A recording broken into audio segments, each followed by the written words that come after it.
Sa Pilipinas, hindi lahat pantay-pantay ang pagkakataon.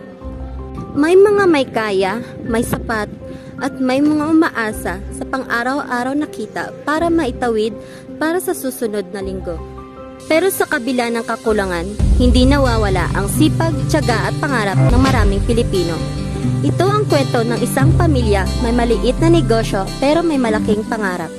Araw-araw silang gumigising ng maaga para magluto, magtinda at magtaguyod ng buhay.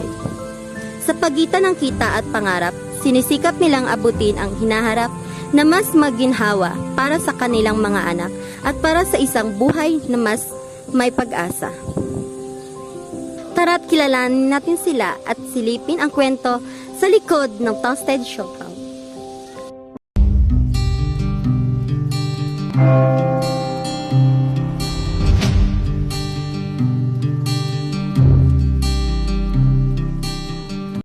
Hello po! Magandang hapon po. Magandang hapon. Ano po pangalan po nila po? Michelle Macato, Ilang taon po?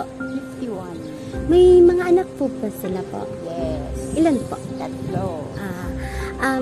May kunting katanungan lang po kami po para po sa inyo.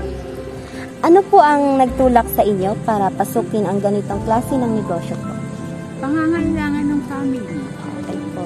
Gaano po karami ang nagagawa at naibebenta nyo pong toasted siopaw kada araw?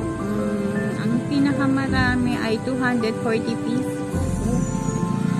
Magkano po ang karaniwang kinikita nyo sa isang araw po? Usually half of that, so 1,200. Sumasapat po ba ang kita nyo para sa pangangailangan po ng pamilya?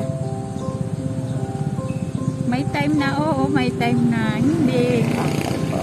Ano po ang mga karaniwang hamon na nararanasan nyo po sa negosyo? Pag hindi siya nauubos, so kailangan mong magkaroon ng marketing strategy para maubos siya.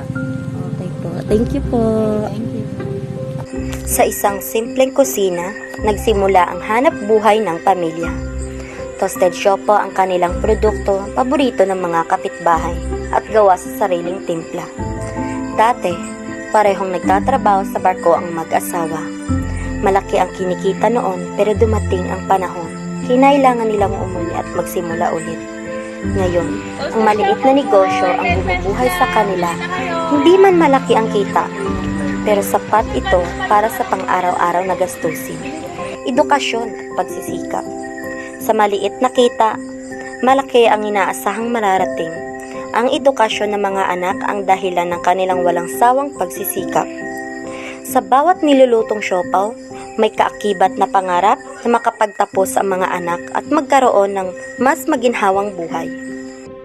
Sa likod ng bawat toasted siopaw ay kwento ng sakripisyo, tiyaga at pagmamahal. Dati silang kumikita ng malaki sa ibang bansa, pero piniling bumalik sa sariling tahanan, bitbit ang panibagong simula at panibagong pag-asa. At sa araw-araw nilang sakripisyo, mas lalo silang nagpapalapit sa simpleng pangarap na makaranas, makabangon at buhay ng marangal. Muli, ako si Dea Sicasoho at ito ang kwento ng isang pamilyang Pilipino, kwento ng sipag, negosyo at pag-asa.